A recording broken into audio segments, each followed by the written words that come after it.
Ya,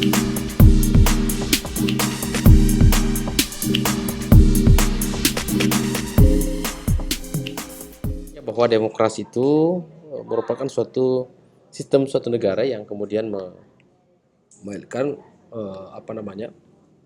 sistem yang dimana from the people, kebijakan itu from the people, by the people, dan for the people. Jadi masyarakat itu sesungguhnya memiliki sebuah kedaulatan, kekuasaan untuk menentukan kebijakan negara. Nah, untuk itu dari manakah muaranya, asalnya itu? Ya tentu berangkat daripada from the people, dari masyarakat, masyarakat juga yang kelola, kemudian semuanya itu kebijakan harus juga beroutput atau harus kemudian ber, ber, bermuara pada untuk kepentingan masyarakat pula. Nah, terkait dengan itu, maka sekarang kita lihat bahwa bagaimana sih sebenarnya sistem demokrasi Pancasila. Nah, terkait dengan itu, maka yang pertama bahwa rumusannya adalah bahwa demokrasi itu pada bidang politik mengandung pengertian menegakkan kembali asas hukum dan kepastian hukum gitu. Jadi sehingga kemudian demokrasi itu adalah suatu kebebasan, akan tetapi kebebasan dalam hal ini itu adalah harus diikat oleh sebuah adanya aturan hukum. Jadi relnya itu kita bebas untuk menentukan sikap, tapi relnya sikap itu kita jalankan berdasarkan pada sebuah hukum yang ditetapkan atau yang ditentukan. Yang kedua adalah demokrasi ekonomi, mengandung pengertian bahwa kehidupan yang layak bagi seluruh rakyat Indonesia, bahwa segala hal ihwal yang terkait dengan kebijakan-kebijakan masyarakat yang diperoleh itu harus berdasarkan dan bermuara pada untuk kepentingan rakyat Indonesia.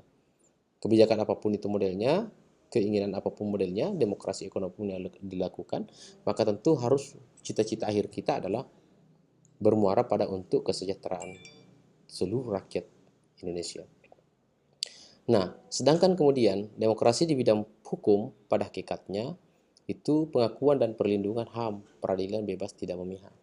Artinya apa? Bahwa dalam segi hukum demokrasi kita harus ada pengakuan dan perlindungan hak asasi manusia. Yang mana yang dimaksud dengan perlindungan hak asasi manusia? Termasuk contohnya misalnya bahwa kita bebas untuk memilih agama, tetapi ketika kita memilih agama, negara harus melindungi kita untuk menganut agama tertentu. Kita bebas untuk beribadah, agama Kristen, Hindu, Buddha, bebas untuk menjalankan ibadah, bebas memilih agama, tapi juga kita wajib untuk negara untuk melindungi hak asasi kita untuk menjamin kita untuk terlaksananya suatu ibadah. Misalnya masjid ada Islam, gereja ada Kristen, itu bebas kita lakukan bagi penganutnya, tetapi negara harus menjamin bahwa ketika kita beribadah itu aman, kita beribadah itu adalah suatu hal yang tidak boleh dicampuri atau diganggu oleh siapapun, dan negara harus menjamin itu. Kemudian peradilan bebas tidak memihak, artinya bahwa peradilan yang ada sekarang ini kita harus betul-betul mandiri, tidak boleh memihak. Jangan karena peradilan seperti apa kemudian harus peradilan berpihak. Peradilan tidak boleh berpihak, harus mandiri untuk kemudian menentukan dan menetapkan hal-hal yang terkait dengan apa yang harus ditegakkan. Nah, dengan demikian demokrasi itu berasal dari bahasa Yunani yaitu demos. Demos ya artinya rakyat, kemudian kratos itu kekuasaan. Jadi dengan demikian kalau kita mau lihat pengertian demokrasi secara tunggal, maka kekuasaan itu adanya di tangan rakyat gitu.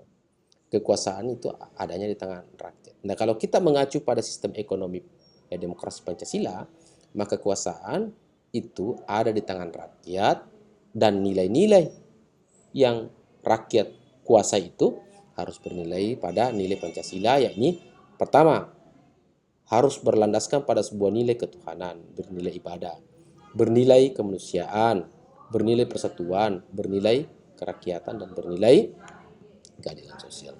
Itu makna daripada kalau kita mencoba untuk mengcombine antara demokrasi dan Pancasila. Bahwa demokrasi itu adalah urusan rakyat yang memiliki kekuasaan. Terbukti hari ini adalah terpilihnya misalnya penguasa, terpilihnya misalnya presiden, itu tidak jauh dan tidak keluar daripada rel bahwa kita lah yang menentukan presiden. Baik buruknya presiden itu tergantung kita. Baik buruknya gubernur tergantung kita. Baik buruknya wali kota tergantung kita. Nah, Disinilah kemudian pentingnya untuk kemudian kita melaksanakan sebuah proses demokrasi secara ideal. Tidak boleh kita melakukan sebuah sikap-sikap demokrasi keluar dari rel-rel nilai yang telah ditentukan dalam Pancasila. Contohnya adalah rel yang keluar dari Pancasila. Ketika kita berdemokrasi, ketika kita memilih suatu pemimpin di suatu negeri Indonesia ini atau suatu kabupaten atau provinsi, maka kita tetap harus berlandaskan pada memilih karena berdasarkan pada nilai suatu ketuhanan yang Maha Esa. Apa pesan dari ketuhanan yang Maha Esa? Jangan ada sogok menyogok ketika Anda memilih. Jangan Anda kemudian menjadi calon, jangan Anda menjadi pendukung lalu kemudian saling menjatuhkan satu sama lain karena bisa saja keluar dari konteks persatuan. Bisa saja kita bercerai-berai. Sebagai sebuah contoh, demokrasi di desa, kita diberikan hak untuk memilih, tapi jangan karena beda pilihan itu kemudian berakibat pada adanya sebuah sekat. Sepupu tidak baku cocok, sepupu baku bombe, bersaudara baku bombe, dan tidak baku cocok. Itu yang kita tidak kehendaki dalam sebuah demokrasi Pancasila. Karena ada rel yang kita temukan di situ, ada nilainya adalah nilai Pancasila yang termaktub dalam sila kedua, ketiga itu adalah persatuan Indonesia. Untuk itu kemudian, maka itu yang saya katakan bahwa dari rakyat. Hakikat demokrasi itu adalah pemerintahan atau kekuasaan itu dari rakyat. Rakyat yang menentukan segala hal yang terkait dengan itu. Kalau kemudian contoh, kita lihat bahwa ada undang-undang Omnibus Law yang kemudian rakyat, banyak masyarakat tidak menyetujui atau tidak menyukai terkait dengan Omnibus Law itu yang dirancang atau yang dirumuskan ditetapkan oleh DPR. Saya mengatakan kita tidak boleh hanya menyalahkan DPR karena sesungguhnya DPR yang dulu itu adalah kita sendiri yang memilihnya. Olehnya itu dalam proses pemilihan pilihlah orang-orang yang memang tepat ideal untuk kita memahami siap layak untuk memimpin negara kita ini. Saya pikir banyak anggota DPR yang lebih baik daripada yang ada, lalu kemudian dalam pemilihan kita memang harus berangkat pada sebuah idealisme yang tepat. Selanjutnya adalah pemerintahan oleh rakyat. Jadi yang memerintah itu rakyat juga, yang menjadi gubernur kan rakyat juga. Makanya buktinya ketika dia kemudian lepas dari jabatan kembali dia menjadi rakyat biasa.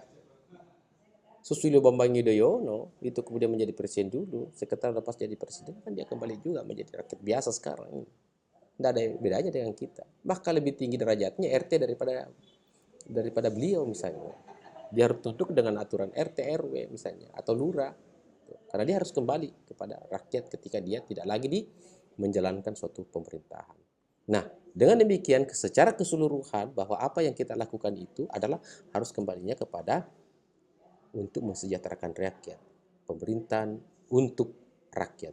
From the people, by the people, and for the people.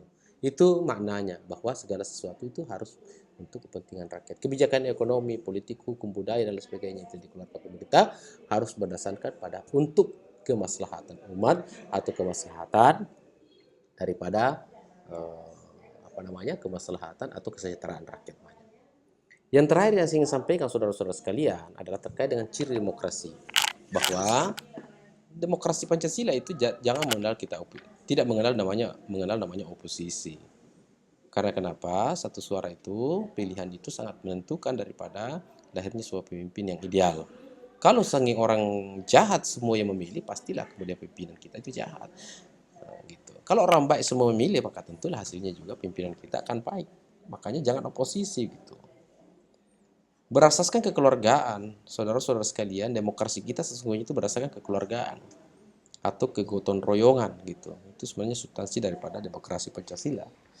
Kemudian perbedaan pendapat dihargai dan dijunjung tinggi. Dan hal biasalah kalau kemudian dalam demokrasi kita berbeda, sepupu kita berbeda pilihan, tetangga kita berbeda pilihan, teman kelas kita berbeda pilihan. Tetapi hal itu hal biasa, tidak boleh dipersoalkan ketika berbeda pandangan. Segala sesuatu yang diputuskan oleh musyawarah untuk mufakat. Bila tidak, akan dilakukan voting. Artinya bahwa musyawarah mufakat itu, ayo apa yang kita inginkan negara kita ini harus musyawarah. Ketika tidak bisa dilakukan musyawarah, maka kita akan voting. Voting itu adalah pemilihan dilakukan secara suara terbanyak.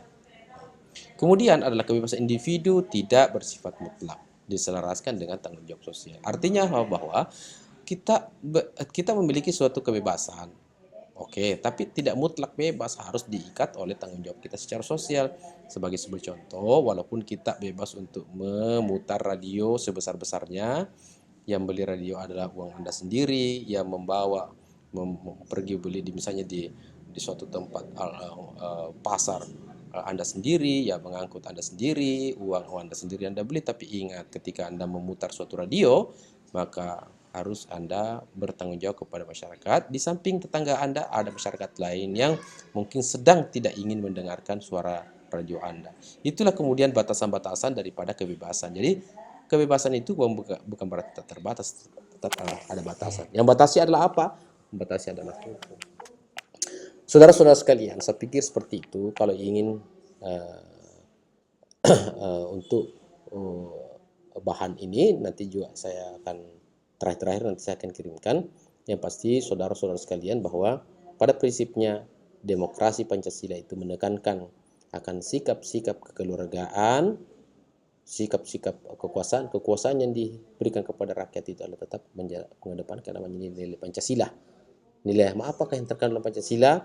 Dan nilai ketuhanan tetap tidak boleh bertentangan dengan nilai ketuhanan, apalagi nilai yang terkait dengan kemanusiaan, nilai yang terkait dengan persatuan, kerakyatan, dan keadilan sosial. Saya kira cukup saudara-saudara sekalian yang saya bisa sampaikan kepada kita semua. Untuk itu saya berharap tetap Anda dengan adanya pembahasan yang saya berikan kepada ini tetap saya berharap untuk tetap Anda lanjutkan mencari referensi-referensi di buku-buku, sering membaca buku, sering membuka internet untuk membaca literatur-literatur supaya hasanah keilmuan kita itu akan tetap bertahan dan berkembang. Orang hebat adalah orang yang memiliki banyak membaca buku, dan orang yang kerdil adalah orang yang hanya membaca. Saya pikir seperti itu yang saya bisa gambarkan. Sekian dan billahi taufiq wal hidayah. Assalamualaikum warahmatullahi wabarakatuh.